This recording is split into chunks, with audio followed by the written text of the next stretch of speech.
گزارے کیسے زندگی،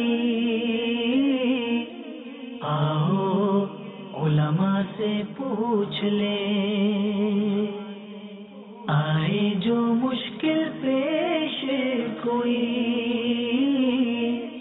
آؤ علماء سے پوچھ لیں۔ الحمدللہ رب العالمین والصلاة والسلام علی سید المرسلین، اما بعد فاعوذ باللہ من الشیطان الرجیم، بسم اللہ الرحمن الرحیم۔ الصلاة والسلام علیک یا رسول اللہ وعلی آلک واصحابک یا حبیب اللہ۔ الصلاة والسلام علیک یا نبی اللہ وعلی آلک واصحابک یا نور اللہ۔ میٹھے میٹھے اسلامی بھائیوں اور مدنی چینل کے ناظرین، سلسلہ دارالفتہ اہل سنت میں آپ کو ایک بار پھر مرحبا کہتے ہیں۔ الحمدللہ عز و جل ہمارا یہ سلسلہ علم دین سے متعلق، شریعت کے احکام سے متعلق ہوا کرتا ہے، اور آج بھی ایک زبردست موضوع کے ساتھ ہم یہاں پر حاضر ہوئے ہیں، اور انشاءاللہ عز و جل کوشش کی جائے گی کہ علم دین کے حوالے سے بہت اچھی گفتگو ہو اور اہم مدنی پھول ہمیں سیکھنے کو ملیں۔ ابتداً درود پاک کی فضیلت کہ سرکار مدینہ راحت قلب و سینہ صلی اللہ تعالی علیہ وسلم نے ارشاد فرمایا، مجھ پر درود پاک کی کثرت کرو، بے شک یہ تمہارے لیے طہارت ہے۔ صلو علی الحبیب صلی اللہ تعالی علی محمد صلی اللہ علیہ وسلم۔ مدنی چینل کے ناظرین، آج کا جو ہمارے اس سلسلے کا جو موضوع ہے وہ ہے وراثت۔ وراثت کے احکام انشاءاللہ عز و جل اس پر ہم گفتگو کریں گے۔ الحمدللہ عز و جل ہمارے سلسلے میں اس وقت دارالفتہ اہل سنت کے ایک مدنی عالم تشریف فرما ہے، ہم ان کو مرحبا کہتے ہیں۔ حضرت خیس ہیں ابھی وغیرہ ٹھیک ہے ماشاءاللہ۔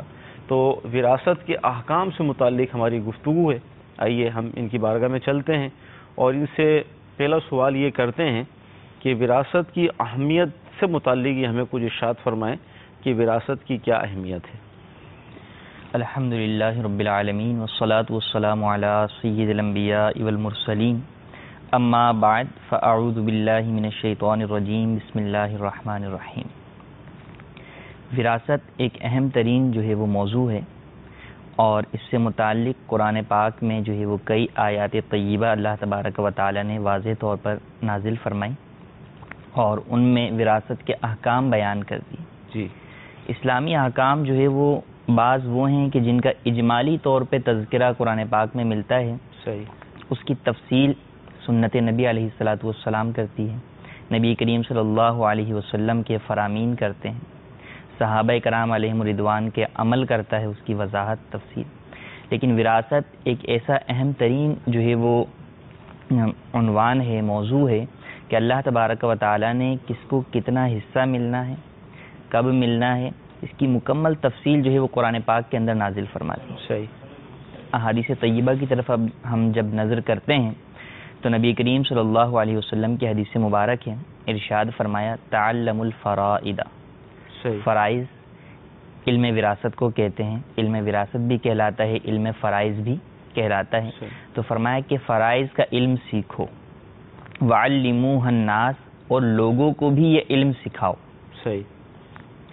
پھر فرمایا فإنہا نصف العلم، کیونکہ یہ تمام علوم میں سے آدھا علم یہ ہے۔ اللہ اکبر۔ جتنے بھی علوم ہیں اگر ان کو آپ ڈیوائیڈ کریں 2 میں، تو آدھا علم جو ہے وہ وراثت کا علم جو ہے وہ قرار پاتا ہے۔ اور پھر ارشاد فرمایا وَهُوَ أَوَّلُ مَا يُنزَعُ مِنْ أُمَّتِي، اور اولاً جو علم کھینچ لیا جائے گا میری امت سے، اٹھا لیا جائے گا، وہ یہ وراثت کا علم ہے۔ صحیح۔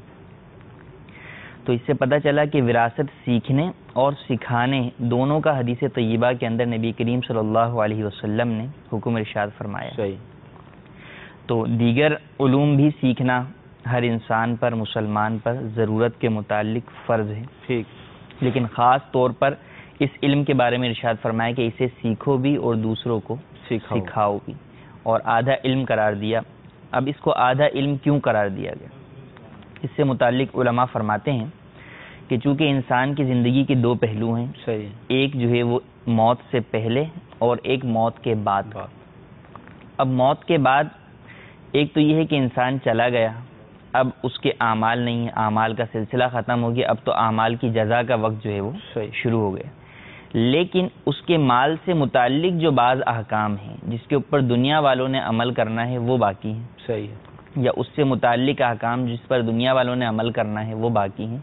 تو اس اعتبار سے گویا زندگی کے دو پہلو ہوئے، موت سے پہلے کا اور موت کے بعد کا. صحیح. تو یہ علم وہ ہے جس کا تعلق مکمل موت کے بعد کے ساتھ جو ہے وہ تعلق رکھتا ہے. صحیح. نماز، روزہ، حج، زکوٰۃ سب کچھ انسان کی زندگی کے وہ پہلو ہیں، وہ احکام ہیں جو کہ اس نے انتقال سے پہلے کرنے ہوتے ہیں. لیکن وراثت یہ وہ ہے کہ جو اس کے انتقال کے بعد اس کے ورثاء اس کے اوپر جو ہے وہ عمل کرتے ہیں اور جو ہے وہ اس کے مطابق شریعت طیبہ کے مطابق جو ہے وہ شریعت مطہرہ کے مطابق اس پر عمل کرنا ان کے اوپر لازم ہے. صحیح. تو اس اعتبار سے وراثت کی جو ہے وہ اہمیت ہے، اور وراثت کا معاملہ ایک ایسا ہے کہ جو کہ شریعت کے اندر بھی، اسلام میں بھی، قانوناً بھی ہر جگہ اس کی اہمیت تسلیم کی جاتی ہے. صحیح. آئے دن جو ہے وہ قانون کے اندر آپ دیکھیں تو ملکی قوانین کے اندر ایک بہت بڑا چیپٹر جو ہے وہ وراثت کے قوانین کا ہے کہ کس کو کتنی ملے گی، کیا ملے گی. اور نہ صرف اسلام میں بلکہ دوسرے مذاہب کے اندر بھی اس کا ایک جو چیپٹر موجود ہے، اور وہ اس کے اوپر اپنے اپنے مذہب کے مطابق جو ہے وہ عمل کرتے ہیں. لیکن اسلام نے اس کے وہ قوانین جو ہے وہ خوبصورت انداز میں بیان کیے جس سے جو ہے وہ پچھلے جو باطل مذاہب ہیں ان کے اندر جو تفصیلات بیان کی گئی ہیں ان تمام کے اندر جو ظلم تھا ان تمام کو اسلام نے ختم کر دیا، اور ایک جو ہے مکمل جو ہے وہ انصاف سے بھرپور جو ہے وہ ایک نظام وراثت جو ہے وہ اپنے ماننے والوں کو دیا ہے. تو اس اعتبار سے اس موضوع کی جو ہے وہ خاص اہمیت ہے، اور عموماً اس موضوع کے اوپر لوگوں کی توجہ بھی نہیں ہوتی کیونکہ انتقال کے بعد ہونا ہوتا ہے نا، تو اس لیے توجہ بھی نہیں ہوتی. اب جیسے زندگی کے اندر ہیں تو توجہ ہوتی ہے کہ نماز پڑھنی ہے تو نماز کے مسئلے سیکھ لوں، کوئی حج پہ جانے لگتا ہے تو وہ آ کے حج کے مسائل پوچھ لیتا ہے، کسی پہ زکوٰۃ فرض ہو جاتی ہے تو وہ زکوٰۃ کے مسئلے پوچھ جاتا ہے. اب چونکہ مر جانا ہے تو عمل تو بعد والوں نے کرنا ہے، پیچھے والوں نے، تو اب اس لیے جو چلا گیا اس نے پوچھا ہی نہیں. صحیح. کہ میں نے آیا اس حوالے سے کیا کہ اپنے ورثاء کو سمجھانا تھا، بتانا تھا، ان کی تربیت کرنی تھی کہ میرے بعد آپ نے کرنا کیا ہے. صحیح. اور ویسے علم دین کی کمی ہوتی ہے تو ان کو بھی معلوم نہیں ہوتا کہ کرنا کیا ہوتا ہے.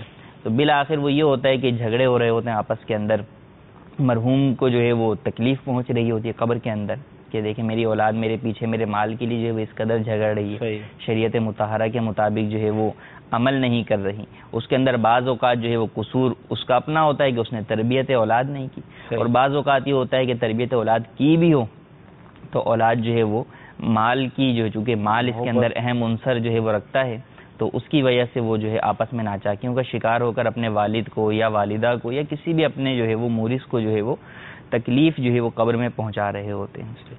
میں یہی سوچ رہا تھا کہ ہم نے جو موضوع رکھا ہے آج کا وراثت کا، یعنی ظاہر اس کا تعلق مال سے ہی ہے اور بات ہو رہی ہے مال کو تقسیم کرنے کی، تو ایسے وقت میں یہ ایسا موضوع جو ہم نے رکھا اس کی کچھ اور بھی تو موضوع ہو سکتے تھے. جی، ایک تو یہ کہ وراثت ایک اہم موضوع ہے اور اس کے اوپر جو ہے وہ عموماً جو ہے وہ گفتگو کم ہوتی ہے. صحیح. ویسے جو اگر آپ یہ کہیں کہ دارالفتہ کے اندر جو پوچھے جانے والے سوالات ہوتے ہیں تو وہ شاید جو ہے وہ طلاق اور یہ برابر کے ہی ہیں، یعنی سب سے زیادہ پوچھے جانے والے یہ دو ہی سوالات ہوتے ہیں. لیکن یہ دو سوالات کا جو آپ اینڈ دیکھیں تو وہ جھگڑا ہی ہوتا ہے. صحیح.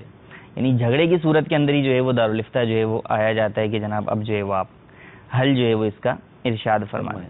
تو پہلے سے ہی اگر ہم کچھ اس سے متعلق احکام سیکھ لیں تو اس میں یہ ہوگا کہ ہمیں اس چیز کا پتہ ہوگا کہ کس چیز کو کس انداز کے مطابق کس طریقہ کار کے مطابق استعمال کرنا ہے. اگر ہم سے کبھی کوئی رائے لیتا ہے تو ہمیں چند اس کو باتیں تو پتہ ہوں دین سے متعلق، وراثت سے متعلق اسلام کیا کہتا ہے، تو ہمیں چند باتیں تو پتہ ہوں جو کہ ہم کسی کو بتا سکیں. دوسری بات یہ قیامت کے دن سوال یہ کیا جائے گا کہ جو مال جمع کیا اسے خرچ کہاں کیا، کس طرح خرچ کیا. تو اب یہ جو خرچ کس طرح کیا ہے تو ایک تو یہ ہے کہ آپ نے اپنی زندگی کے اندر خرچ کر دیا. جب زندگی کے اندر تو جس کو مسائل معلوم ہیں، دین کا شعور رکھتا ہے، وہ کوشش کرے گا کہ میں درست جگہ پہ خرچ کروں، کسی ناجائز جگہ پر خرچ نہ کروں. لیکن بعد انتقال اس کا بس ہی اپنے مال پہ نہیں چلتا، اس کا مال ہی وہ نہیں رہ پاتا، لیکن اس کی وجہ سے جو ہے وہ اس کے مال کے اندر جو آگے تصرفات ہو رہے ہوتے ہیں وہ غلط ہو رہے ہوتے ہیں. اس کی اسے خود تکلیف بھی پہنچ رہی ہوتی ہے کہ یہ مال میں چھوڑ کر آ گیا تو گناہ جاریہ کا باعث بن رہا ہے میرے لیے، یہ مال چھوڑ کر آیا تو ثواب جاریہ کا باعث بھی بن سکتا ہے. تو اب جب ہم مال جو ہے وہ طلب کرنے کے جو ہے وہ جستجو کے اندر لگے ہوئے ہیں، تو اس کے ساتھ ہی ساتھ ہمیں مال کو خرچ کرنے سے متعلق بھی جو ہے وہ صحیح احکام سیکھنے چاہیے. اور ویسے بھی مسلمان کو جو ہے وہ مال سے دلی طور پہ محبت نہیں کرنی چاہیے، بلکہ اللہ تبارک و تعالی نے تو مسلمان کو جنت کا وارث بنایا ہے. سبحان اللہ. یہ مال کیا ہے جس کے لیے وراثت کے جھگڑے ہوں اور جس کے لیے جو ہے وہ ہم وراثت کی باتیں کریں، تو وہ اپنے وراثت کے احکام اپنی جگہ، لیکن حقیقتاً جو مسلمان وارث ہے وہ تو جنت کا وارث ہے. صحیح. تو اب جنت کا وارث بننے کے لیے ہمیں شریعت کے احکام پر عمل کرنا ہوگا، اسلامی احکامات کے مطابق اپنی زندگی گزارنی ہوگی، تاکہ ہم اس جنت کے وارث بن سکیں جس کا اللہ تبارک و تعالیٰ نے ہم سے وعدہ فرمایا. ماشاء اللہ. مدنی چینل کے ناظرین، ہمارے اسلامی بھائی نے اس کی بڑی اچھی وضاحت ہمیں عطا فرمائی کہ اصل یہ ہے کہ مال کمانے کی جستجو ہے، شب و روز مال کمانے کی کوششیں کی جا رہی ہیں. یہی مال کل قیامت کے دن اس سے متعلق ہم سے سوال ہوگا کہ مال کس طرح کمایا اور کس طرح خرچ کیا. تو اپنی اسی زندگی کے اندر ہم اس مال کے احکام سیکھ لیں. یہی مال اگر صحیح طرح استعمال کر لیا جائے، شریعت کے احکام کے مطابق اس مال کو استعمال کر لیا جائے، تو یہی مال بعض صورتوں میں جنت میں داخلے کا سبب بن جاتا ہے، بخشش کا سامان بن جاتا ہے. تو اس لیے اس مال کے احکام سیکھنے کے حوالے سے ہم آج یہاں پر بیٹھے ہیں. حضور یہ ارشاد فرمائیے کہ اب جیسے وراثت پر ہم گفتگو کر رہے ہیں، تو وراثت کے احکام کے اندر کچھ مخصوص الفاظ جو ہے وہ استعمال کیے جاتے ہیں. مثال کے طور پہ ترکہ، وارث، مورث، دین اور بھی اس سے متعلق الفاظ ہیں. تو اگر تھوڑی اس کی وضاحت ہو جائے تاکہ مدنی چینل کے ناظرین جو سلسلے میں شامل ہیں اور جن کی یہ بھی نیت ہے کہ ہم یہ سلسلہ مستقل دیکھیں گے، تو ان الفاظ کی وضاحت ہو جائے گی تو انشاءاللہ سیکھنے میں آسانی ہو جائے گی. بالکل صحیح آپ نے فرمایا کہ جو ہے وہ الفاظ چونکہ اصطلاحات ہیں، جی فقہی اصطلاحات ہیں، تو ہم کوشش تو یہ کرتے ہیں کہ ان اصطلاحات کو جو ہے وہ آسان انداز کے اندر جو ہے وہ سمجھانے کی یا ان کی جو ہے وہ مزید ڈیٹیل کے اندر وضاحت کے ساتھ جو ہے وہ اس کی کوشش کرتے ہیں. لیکن بسا اوقات کبھی کوئی عبارت پڑھتے ہوئے یا کوئی گفتگو کے اندر ایسے بھی اصطلاحات جو ہے وہ استعمال ہو جاتے ہیں، تو اب جو ہے وہ سننے والے پریشان ہو سکتے ہیں کہ جو ہے وہ اس کا کیا مطلب ہے. یہ بیچ کی پوری بات تو سمجھ آ گئی، یہ بیچ کا لفظ سمجھ نہیں آیا.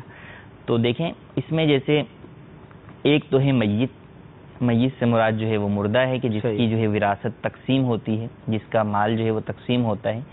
مال ترکہ جو ہے وہ کہلاتا ہے جو کہ اس شخص کی ملکیت تھا اور وہ اپنی ملکیت میں ہی باقی رکھتے ہوئے اس دنیا سے انتقال کر گئے. صحیح. وہ مال ترکہ جو ہے وہ صرف اور صرف جائیداد ہونا ضروری نہیں ہے. جائیداد ان معنوں میں کہ جائیداد کو عموماً ہمارے ہاں غیر منقولہ جائیداد پراپرٹی یا گھر وغیرہ جو ہے وہ اس کو جائیداد کہا جاتا ہے. لیکن مال چونکہ ہر قسم کا مال ہے، وہ چاہے جو ہے وہ جائیداد غیر منقولہ کی صورت میں ہو، پراپرٹی ہو، گھر ہو، فیکٹری ہو، کچھ ہو، یا منقولہ کی صورت میں ہو جیسے جو ہے وہ کیش ہے، پرائز بانڈ ہے، یا اس کے علاوہ گھر کے سامان ہیں. صحیح. تو اب گھر کا سامان ہے، ایون کہ اس میت کا لباس ہے، اس کی چپل ہے، اس کا پین ہے، اس کا امامہ ہے، جو بھی چیز اس کی ملکیت میں ہے وہ سب کی سب چیزیں جو ہے وہ ترکے میں شامل ہو. اللہ اکبر. تو اب عموماً اگر ہم مال کے اعتبار سے گفتگو کریں تو زکوٰۃ کے الگ مال ہیں. زکوٰۃ کپڑوں پہ لازم نہیں ہوتی جو کپڑے آپ پہنتے ہیں، اور جو اسی طریقے سے جو گھر آپ رہائش کے لیے آپ کا گھر ہے اس پہ زکوٰۃ لازم نہیں ہوتی. لیکن ترکے میں جب تقسیم کی باری آتی ہے تو ہر قسم کا مال جو کہ میت کی ملک تھا اس میں ترکہ تقسیم ہوگا، چاہے وہ میت کی جو ہے وہ چرپائی ہی کیوں نہ ہو. صحیح. چٹائی کیوں نہ ہو. یعنی ہم یہ کہہ سکتے ہیں کہ سوئی، جی بالکل، وہ بھی اس کے اندر شامل ہو جائے گی. سوئی سے لے کے جو ہے وہ دنیا جہان کی ہر چیز جو بھی اس کی ملکیت ہے وہ کہلاتا ہے ترکہ. مال ترکہ بھی اسے کہتے ہیں اور ترکہ بھی اسے کہتے ہیں. اس کے اندر ہی جو ہے وہ تقسیم ہونی تھی، اس مال کی تقسیم ہونی ہوتی کہ یہ مال کس کو کتنا ملے گا. اگر اس حوالے سے کچھ مدنی چینل کے ناظرین کو ہمارے اسلاف کے واقعات میں سے کچھ ایک آدھ اگر واقعہ بیان کریں کہ ہمارے اسلاف کی سیرت کیا بتاتی ہے کہ ان کے اپنے ظاہری وصال سے پہلے یا کسی کا انتقال ہوا تو انہوں نے کیا احتیاطیں کی مال کے حوالے سے. مال ترکہ چونکہ جب ایک شخص کا انتقال ہوا تو اب اس صورت کے اندر ملکیت تبدیل ہو گئی. صحیح. یعنی شریعت میں ملک تبدیل ہونے کی کئی صورتیں ہوتی ہیں. خرید و فروخت کی، میں نے آپ سے کوئی چیز جو ہے وہ خریدی، صحیح، تو اب وہ چیز پہلے آپ کی ملک تھی، اب خریدنے کے ذریعے میرے پاس آ گئی. صحیح. آپ نے مجھے کوئی چیز گفٹ کی تو وہ چیز میری ملک میں آ گئی. صحیح. تو اور کئی جو ہے وہ عقود ہوتے ہیں جن کے ذریعے سے جو ہے وہ آدمی کی ملک تبدیل ہو جاتی ہے، لیکن وہ اختیاری عقود ہیں کہ ہم آپس میں جو ہے وہ رضامندی کے ساتھ ان کے اندر جو ہے وہ ملک کی تبدیلی کا تبادلہ کرتے ہیں. صحیح. لیکن وراثت میں ملک کی تبدیلی اضطراری طور پر ہوتی ہے، خود بخود ہو جاتی ہے. صحیح. اس کے اندر ہماری عمل کا جو ہے وہ یا ہماری رضامندی کا کوئی دخل نہیں ہے. تو اب اس کے اندر جب ملک تبدیل ہوتی ہے، وہ مرنے والے کی سانس بند ہوئی اور ملک تبدیل ہو گئی. چنانچہ اس سے متعلق بزرگان دین علیہم الرحمہ کے جو ہے واقعات ملتے ہیں. ایک بزرگ رحمۃ اللہ تعالی علیہ جو ہے وہ ایک شخص کے پاس بوقت انتقال موجود تھے. چراغ جل رہا تھا. صحیح. جیسے ہی اس کا انتقال ہوا آپ نے چراغ بجھا دیا. جو اصحاب تھے انہوں نے پوچھا کہ حضور آپ نے چراغ بجھا دیا. فرمایا کہ جب تک یہ زندہ تھا اس وقت تک اس کا چراغ تھا. صحیح ہے. جیسے ہی اس کا انتقال ہوا تو اب اس چراغ کے تیل میں، بتی میں، ہر چیز کے اندر ورثاء کا حق متعلق ہو گیا. اللہ اکبر. یہ چراغ اور اس کا تیل ورثاء کی ملکیت پہ تبدیل ہو گیا، تو لہٰذا اب میں نے ان کی اجازت کے بغیر اس سے نفع نہ اٹھانا ہے. اللہ.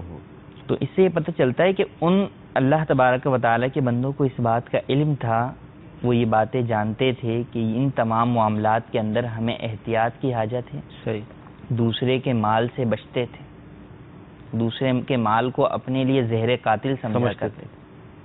یعنی اگر ہم یہ کہیں کہ فی زمانہ جہالت کا دور دورہ ہے اور علم دین سے دوری ہے، یعنی جیسے ہی جب کسی کا انتقال ہوتا ہے، جب ہم اس کی میت میں شریک ہوتے ہیں تو اس کے گھر پہ جاتے ہیں تو کھانے پینے بھی شروع ہو جاتے ہیں اور عجیب و غریب قسم کے معاملات مطلب دیکھے جا رہے ہیں.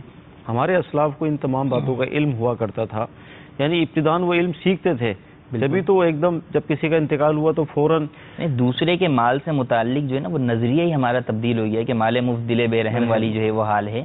تو اب یعنی کہ کسی کا انتقال ہوا ہے تو اب ایصال ثواب، فاتحہ، یہ تمام چیزیں قرآن و حدیث سے ثابت ہیں. بزرگان دین اس پر عمل پیرا جو ہے وہ بالکل تھے، یقیناً تھے، لیکن اپنے مال سے کسی اور کے مال سے زبردستی تو جو ہے وہ آپ نہیں کر سکتے. اور بالخصوص معاملات وہاں زیادہ جو ہے وہ حساس ہو جاتے ہیں کہ جہاں پر ورثاء کے اندر نابالغ یتیم بھی موجود، کہ اب اگر بالغ ورثاء ہیں صرف سارے کے سارے تو ان کی رضامندی جو ہے وہ پوچھی جا سکتی ہے، ان کی رضامندی سے یہ معاملات ہو سکتے ہیں. لیکن نابالغ ہیں تو نہ ان سے رضامندی لے سکتے ہیں نہ وہ دے سکتے ہیں. صحیح. تو اس حوالے سے اگر کچھ مدنی چینل کے ناظرین کو آپ ہمیں یہ ارشاد فرمائیں کہ اگر جب کسی کا انتقال ہوا اس کے ورثاء کے اندر بالغ بھی ہیں، نابالغ بھی ہیں، یعنی اگر ہم یہ کہیں کہ یتیم بھی ہیں، یتیم کہیں گے ہم؟ جی تو والد کا انتقال ہوگا تو یتیم کہلائیں گے. یتیم اگر ہیں تو کیا اس کے اندر کیا ہلاکت خیزیاں ہیں اس حوالے سے؟ دیکھیں مال یتیم سے متعلق تو خاص احتیاط کا حکم ہے. قرآن پاک میں اللہ تبارک و تعالی نے ارشاد فرمایا کہ ان الذین یأکلون اموال الیتامی ظلما انما یأکلون فی بطونہم نارا وسیصلون سعیرا، کہ جو لوگ یتیم کا مال کھاتے ہیں ظلماً وہ اپنے پیٹوں میں آگ بھر رہے ہیں اور عنقریب جو ہے وہ جہنم میں پہنچیں گے. اللہ. حدیث مبارکہ میں بھی جو ہے وہ سخت وعیدات جو ہے وہ ارشاد فرمائی گئیں یتیم کا مال کھانے پر.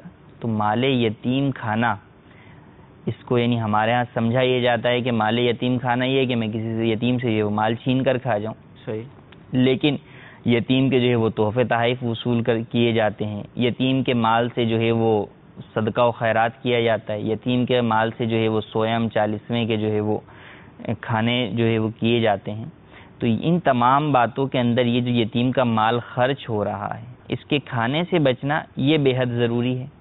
اور اس میں صرف یہی سمجھنا کہ جو ہے وہ جس نے مال چھین لیا، قبضہ کر لیا، وہی مال یتیم کھا رہا ہے، بقیہ نہیں کھا رہے، ایسا نہیں. بڑا بھائی ہے، اس کے چھوٹے بھائی ہیں، نابالغ ہیں، وہ تو گھر کے اندر کھانا پینا ہو رہا ہے اور والد کا یہ مال تھا، تو اس میں چھیننے والی صورت کہاں پائی جا رہی ہے؟ اس میں چھیننے والی نہیں ہے. یعنی جب بڑا بھائی ہے، ایک مشترکہ جو ہے وہ رہ رہا ہے، تو اس میں یہ ہے کہ ایک جو گھر کے جو ہے وہ ضروری اخراجات ہیں بچوں کے اوپر، ان کے کھانے پینے کے اعتبار سے متوسط طور پر، درمیانے طور پر جو خرچ کر رہا ہے ان کے اوپر ہی اخراجات کر رہا ہے، تو اس میں حرج نہیں. صحیح. لیکن یہ کہ اب اس نے تحفہ دینا ہے، شادیوں کے تحائف کا تبادلہ ہوتا رہتا ہے کہ بھئی والد صاحب نے دیا تھا تو اب اس فیملی نے دینا ہے، اس فیملی کا اتارنا ہے، تو اب یہ ہے کہ وہ مشترکہ مال میں سے جو ہے وہ ان تحائف کا جو ہے وہ تبادلہ کرے. اسی طرح سویم ہو گیا یا جو ہے وہ میت کے دن جو ہے وہ ایصال ثواب ہو گیا, یا جو ہے وہ 40ویں کی فاتحہ ہو گئی, 10ویں 20ویں کی فاتحہ ہو گئی, ان کے اندر جو ہے وہ مال یتیم کو جو ہے وہ شامل کرنا یا اس سے خرچ کرنا, یہ مال یتیم کا جو ہے وہ کھانا ہی قرار پائے گا. ہم یہ کام کر رہے ہیں, یتیم سے پوچھیں گے تو وہ تو اجازت دے ہی دے گا, لیکن یہ کہ یہاں پر شریعت نے یتیم کی اجازت کو معتبر ہی نہیں مانا, یعنی یتیم اجازت دینے کا اہل ہی نہیں ہے نا کہ وہ کسی چیز کی اجازت دے. تو یتیم کو تو جو ہے وہ یتیم کے مال کی حفاظت کا حکم جو ہے وہ ورثاء کو دیا گیا, وصی جو اوصیاء ہیں وصی ہیں ان کو دیا گیا. تو اس میں نہ صرف یہ کہ جو ہے وہ ہر مسلمان کی یہ ذمہ داری ہے کہ اگر وہ دیکھ رہے ہیں کہ کوئی شخص جو ہے وہ مال یتیم کھا رہا ہے تو یہ دوسرا اسے اس چیز سے روکے. صحیح, کہ یہاں پہ مال یتیم کی حفاظت جو ہے جب وہ شخص نہیں کر رہا جو اس کی حفاظت پر مامور ہے تو اس سے روکا بھی جائے گا, بلکہ اس سے وہ حفاظت بھی واپس لی جائے گی. صحیح. مدنی چینل کے ناظرین آپ کی کالز کو بھی شامل سلسلہ کرتے ہیں. جی ارشاد فرمائیں. السلام علیکم ورحمۃ اللہ وبرکاتہ. وعلیکم السلام ورحمۃ اللہ وبرکاتہ. حضور میرا مفتی صاحب کی بارگاہ میں ایک سوال ہے کہ کیا باپ اپنے پہ زمین منتقل کرا سکتا ہے؟ بیٹیاں بھی موجود ہوں, بیٹیوں کو چھوڑ کر بیٹوں کے نام کرا سکتا ہے؟ انشاءاللہ سب عرض کرتے ہیں. جی مزید. جی میں لاہور سے بات کر رہا ہوں. وراثت کے لحاظ سے یہ سوال ہے کہ اگر ہم وراثت سے لکھتے ہیں اور اس پہ عمل نہ کیا جائے اس کے بارے میں کیا ارشاد ہے؟ عرض کرتے ہیں, زمین ہے, باپ نے بیٹوں کو وہ زمین دے دی اپنی زندگی میں, بیٹیوں کو محروم کر دیا, یا اس کا الٹ بھی ہم اگر بنانا چاہیں تو اس حوالے سے کیا ارشاد فرمائیں گے؟ دیکھیں, زندگی کے اندر جو ہے وہ وراثت کی جو تقسیم کی جاتی ہے, چونکہ دراصل تو زندگی میں ہر شخص اپنے مال کا خود مالک ہے. صحیح ہے. وراثت کی تقسیم ہوتی ہے زندگی کے بعد. صحیح ہے. اور اس کے اندر کسی کا پھر اختیار نہیں ہوتا. صحیح. اس کے اندر یہ ہے کہ جو شریعت مطہرہ نے قرآن میں حصے بیان کر دیے کہ اس کا اتنا حصہ ہے, اس کا اتنا حصہ ہے, وہ اس کو اتنا ہی ملے گا. صحیح. اگر باپ بھی کہہ کے چلا جائے کہ فلاں بیٹے کو کم دینا یا فلاں کو زیادہ دینا تو اس کی وصیت بھی نہیں مانی جاتی. صحیح ہے.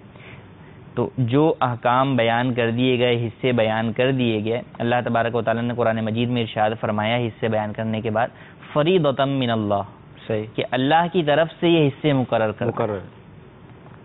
اور ایک اور آیت مبارکہ میں آگے ارشاد فرمایا لا تدرون ایہم اقرب لکم نفعا, تم نہیں جانتے کہ ان میں سے ورثاء میں سے کون تمہیں زیادہ فائدہ مند ہے, کون تمہیں نفع پہنچائے گا. تو اللہ جانتا ہے نا بے شک, کہ جس اولاد کو میں فرما بردار سمجھ رہا ہوں آیا یہ میرے انتقال کے بعد جو ہے وہ میرے لیے ذریعہ نجات بنے گی یا ذریعہ ہلاکت بنے گی. صحیح.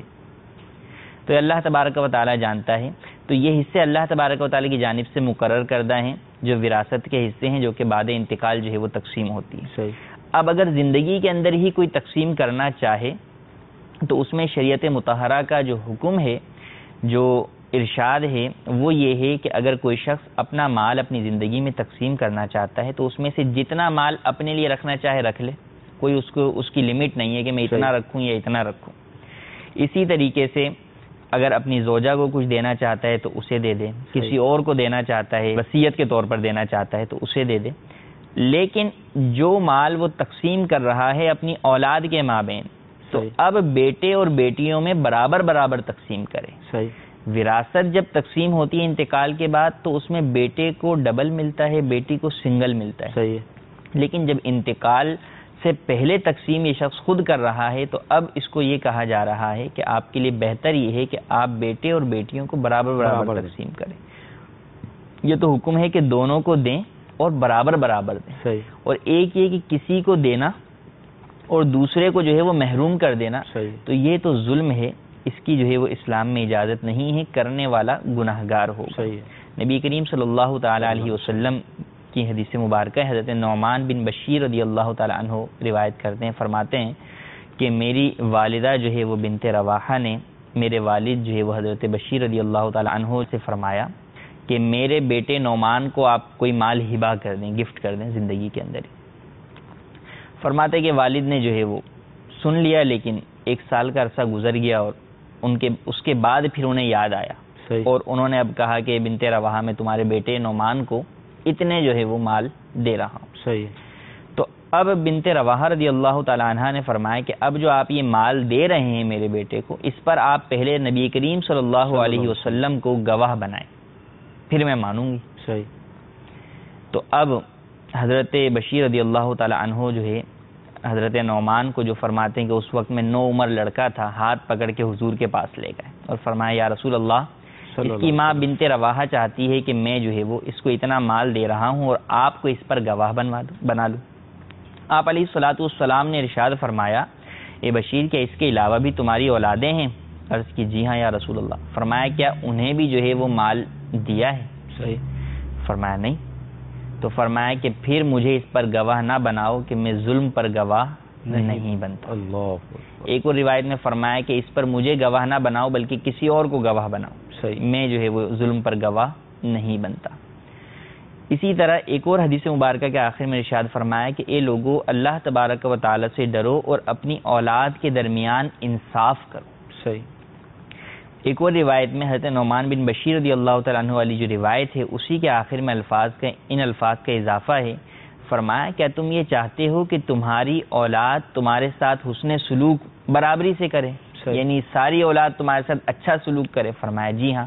فرمایا جب تم یہ چاہتے ہو کہ تمہاری ساری اولاد تمہارے ساتھ حسن سلوک برابر کرے، خدمت برابر کرے، تو پھر تمہیں بھی ان کو دینے میں برابری کرنی چاہیے. صحیح. سبحان اللہ. تو یہ اتنے پیارے جو ہے وہ انداز میں نبی کریم صلی اللہ علیہ وسلم نے ارشاد فرمایا کہ ہم میں سے ہر شخص ہم میں سے یہ کوئی نہیں چاہتا کہ جناب بیٹیاں میری کم خدمت کریں، بیٹے زیادہ خدمت کریں. جب لوگ آ کے روتے ہیں تو یہی کہتے ہیں کہ اولاد نے چھوڑ دیا ہے، بیٹے نے بھی چھوڑ دیا ہے، بیٹی بھی جو پلٹ کے پوچھتی نہیں ہے، کبھی آتی نہیں ہے، سال میں بھی آ کے نہیں ملتی. تو بات یہ کہ ہم اپنی اولاد سے، چاہے وہ بیٹا ہو یا بیٹی ہو، پڑھا لکھا ہو یا نہ پڑھا لکھا ہو، شادی شدہ ہو یا غیر شادی، ہر ایک سے توقع یہ رکھتے ہیں کہ یہ ہماری خدمت کرے، ہماری بات مانے، بڑھاپے میں ہمارا سہارا بنے. تو جب ہم اپنی اولاد سے یہ چاہتے ہیں تو ہمیں بھی ان کے درمیان انصاف کرتے ہوئے جب تقسیم کریں تو برابری کے ساتھ تقسیم کرنا چاہیے.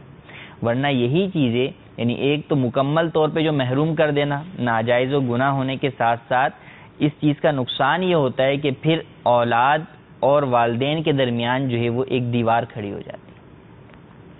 اچھا، تقسیم میں جیسے آپ فرما رہے ہیں کہ برابری کی جائے، تو کیا باپ اگر اس کی اولاد ہے، اس کے کئی لڑکے ہیں اور ان لڑکوں میں کوئی عالم ہے، غیر عالم ہے، اس طرح کی اگر اولاد ہو تو اس میں کیا وہ کچھ تقسیم میں کر سکتا ہے؟ اس میں بالکل ضرور ہے کہ اگر کوئی شخص عالم ہے یا جو ہے وہ معذور ہے، کوئی اولاد اپاہج ہے، اس کی وجہ سے وہ اس کو زیادہ مال دیتا ہے تو بالکل دے سکتا ہے. لیکن کسی کو محروم نہ کرے، دے سب کو، اور سب سے اولا اور بہتر یہ ہے کہ برابر برابر دے. جب سب برابر ہیں تو سب کو برابر دے. ہاں، کسی میں دینی فضیلت ہے کہ وہ عالم دین ہے، اپنے علم میں مصروف ہے، علم پھیلانے میں مصروف ہے، کی حاجت پڑے گی تو اس کو جو ہے وہ زیادہ مال دے دیتا ہے. اس کے علاوہ جو ہے وہ کوئی بچہ ہے جو کہ دماغی اعتبار سے جو ہے وہ کمزور ہے یا اپاہج ہے، مال نہیں کما سکتا، اگلی زندگی کے اندر پریشانیوں کا سامنا کرنا پڑے گا، اس کے لیے باپ زیادہ جو ہے وہ حصہ دیتا ہے تو بالکل دے سکتا ہے. اس صورت کے اندر گناہگار نہیں ہے. تو اب اس چیز کو جو ہے وہ خیال رکھنا چاہیے کہ زندگی کے اندر تقسیم جب کریں تو برابر برابر تقسیم کریں تاکہ والدین کی محبت بھی تقسیم نہ ہو، وہ بھی جو ہے وہ برابر رہے. اولاد کی محبت جو کہ والدین کے لیے ہے اس میں بھی فرق نہ آئے، وہ بھی جو ہے وہ اپنی جگہ برقرار رہے. ہماری کالر جو زمین کے حوالے سے جنہوں نے سوال کیا تھا وراثت کا، امید ہے کہ ان کو جواب اس کا مل گیا. دوسرے کالر تھے ہمارے، وراثت لکھ کر دی لیکن اس پر عمل نہیں کیا گیا، اس حوالے سے کیا فرمائیں گے؟ وراثت لکھ کر دی، دیکھیں اس کی دو صورتیں ہو سکتی ہیں. ایک تو یہ کہ بھئی والد نے جو ہے وہ زندگی کے اندر لکھ دی کہ اس بیٹے کو اتنا، اس بیٹے کو اتنا، اس بیٹے کو اتنا. اگر تو والد نے وہی لکھا جو کہ شریعت کے مطابق ہے تو اس صورت کے اندر جو ہے وہ اس پر عمل کرنا گویا کہ شریعت، یعنی شریعت کے حکم پر ہی عمل کرنا ہے. والد نے تو بتا دیا کہ بیٹا قرآن کے مطابق جو ہے وہ تمہارے یہ حصے بنیں گے، اس کے مطابق تقسیم کر لینا. اور ایک یہ ہے کہ والد نے اپنی مرضی سے لکھ دی کہ بھئی فلاں کو اتنا ہے، فلاں کو اتنے، جو قرآن پاک کے بیان کردہ حصے ہیں اس سے ہٹ کر جو ہے وہ حصے لکھے، تو والد کا یہ لکھنا وصیت ہے. اور نبی کریم صلی اللہ علیہ وسلم نے ارشاد فرمایا کہ وارث کے لیے وصیت جائز نہیں ہے. تو وارث کے لیے وصیت کرنا جائز نہیں ہے، اور جو وصیت کی اس پر عمل بھی نہیں کیا جائے گا۔ ہاں ایک صورت ہے وصیت پر عمل کرنے کی، وہ یہ کہ تمام ورثاء بالغ ہوں اور وہ سب بخوشی اجازت دے دیں صحیح کہ آپ جو ہے وہ جو والد صاحب نے جس کے جتنے حصے کی وصیت کی ہے وہ اتنا ہی لے، تو اس صورت کے اندر جو ہے وہ یہ جائز ہوگا۔ لیکن اگر ورثاء اجازت نہیں دیتے تو اس صورت میں ورثاء پہ کوئی کلام نہیں ہوگا کہ تم والد کے نافرمان ہو رہے ہو، یا اس طرح کی کوئی بات ورثاء کے اوپر لازم نہیں آ سکتی۔ اور ایک پہلو یہ ہے کہ جناب دارالفتہ سے کسی مفتی صاحب سے جو ہے وراثت کا فتویٰ حاصل کیا کہ ہم تقسیم کس طرح کریں، تو اب اس کے مطابق تقسیم نہ کرنا تو یہ تو قرآن حکم کی جو ہے وہ خلاف ورزی ہے۔ اگر اس کے اگینسٹ جائیں گے کہ جس کا جو حصہ بنتا ہے اس کے جو ہے وہ دوسرا حصہ اس کو دیں گے، زیادہ دیں گے یا کم دیں گے، کسی کو حصہ کم دیں گے یا کسی کو جو ہے وہ زیادہ دیں گے، تو یہ لازمی سی بات ہے گناہ ہے، اور یہ اللہ تبارک و تعالیٰ کی نافرمانی ہے اور ظلم ہے۔ اور ظلم سے متعلق جو ہے وہ احادیث طیبہ کے اندر جو ہے وہ ارشاد فرمایا گیا، زمین سے متعلق خاص طور پہ، اور عموماً یہ جو ہمارے ہاں وراثت کے جھگڑے ہوتے ہیں، دیگر بھی ہوتے ہیں لیکن زیادہ تر عموماً زمین کا جو ہے وہ تعلق ہوتا ہے، تو اس میں فرمایا کہ ایک بالشت بھی زمین اگر کسی نے کسی کی لے لی تو 7 آسمان و زمین جو ہے وہ طوق بنا کر اس کے گلے میں ڈال دی جائے۔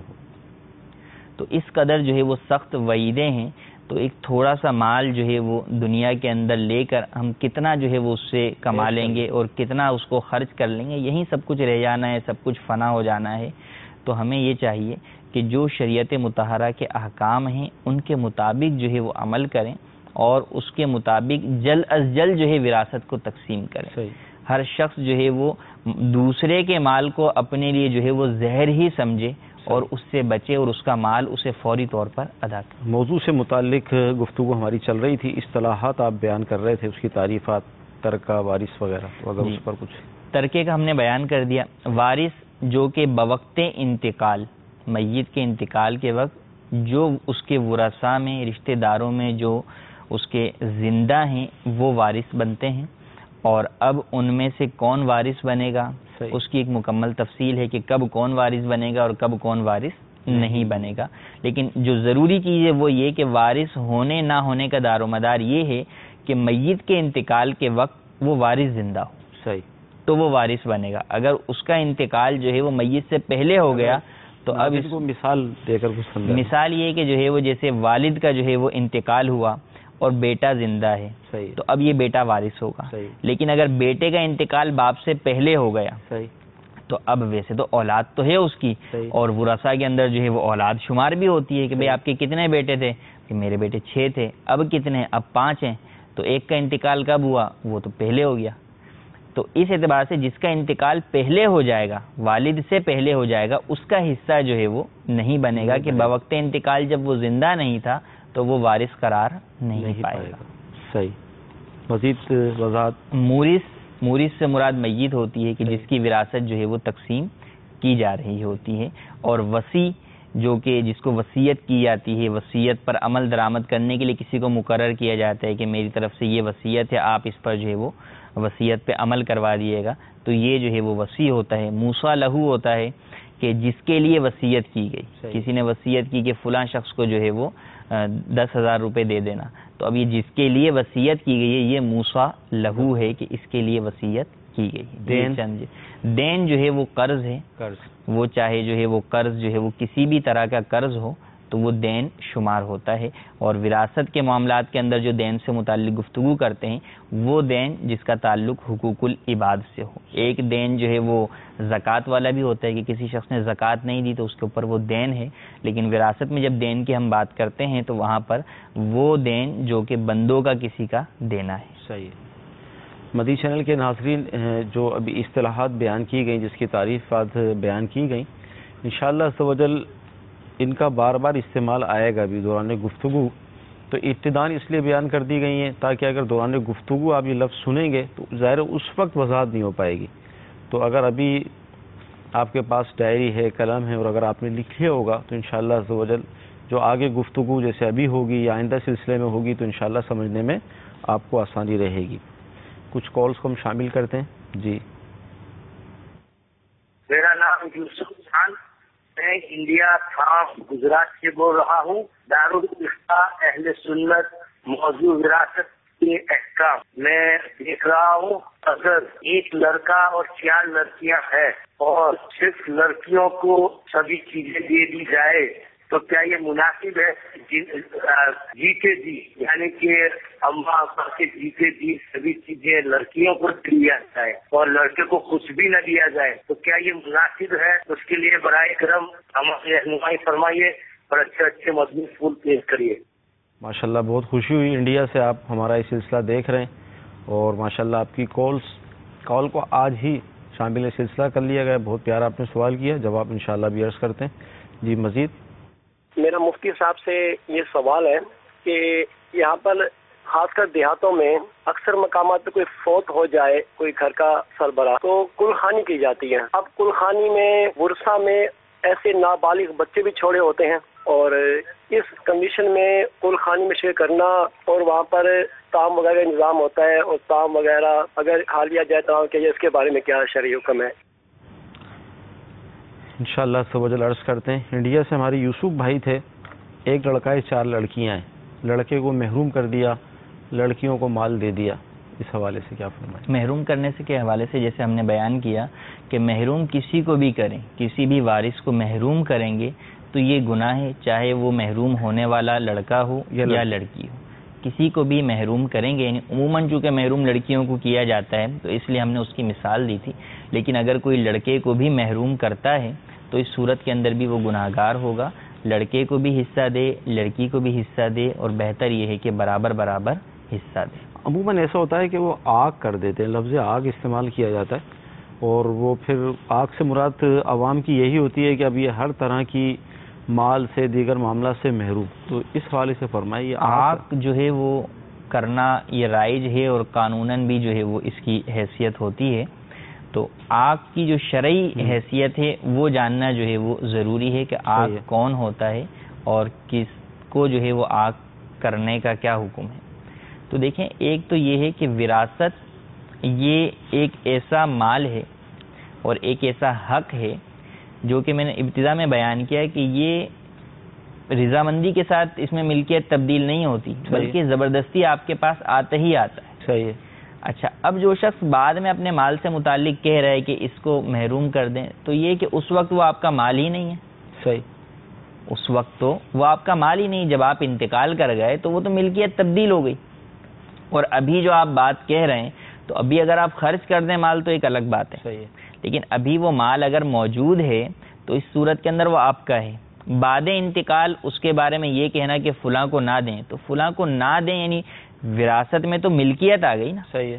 اب تو وہ دینا نہ دینا وہ تو ایک حصی طور کے اوپر دینے کا تعلق ہے، لیکن ملکیت تو اپنی موجود ہے، اس کا استحقاق تو موجود ہے. اس استحقاق کو کوئی ختم نہیں کر سکتا. جس طرح کوئی اپنے بیٹے کو یہ کہہ دے کہ تو میرا بیٹا نہیں ہے، صحیح ہے، کہہ تو دیتا ہے لیکن اپنے بیٹے ہونے سے نکال نہیں سکتا. باپ ہے، اس کے نطفے سے ہے.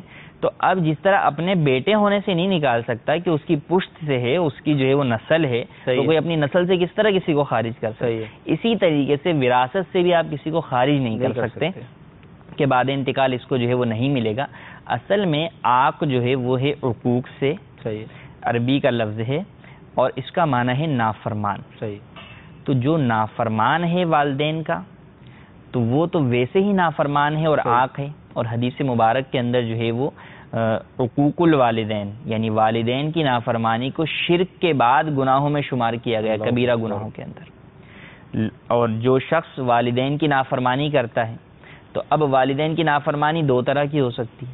ایک یہ کہ والدین جو ہے وہ حکم ہی ناجائز کام کا دے رہے ہیں اور یہ شخص ان کی نافرمانی کر کے اسلام کے احکام پر عمل کرتا ہے تو یہ نافرمانی نہیں ہے. صحیح.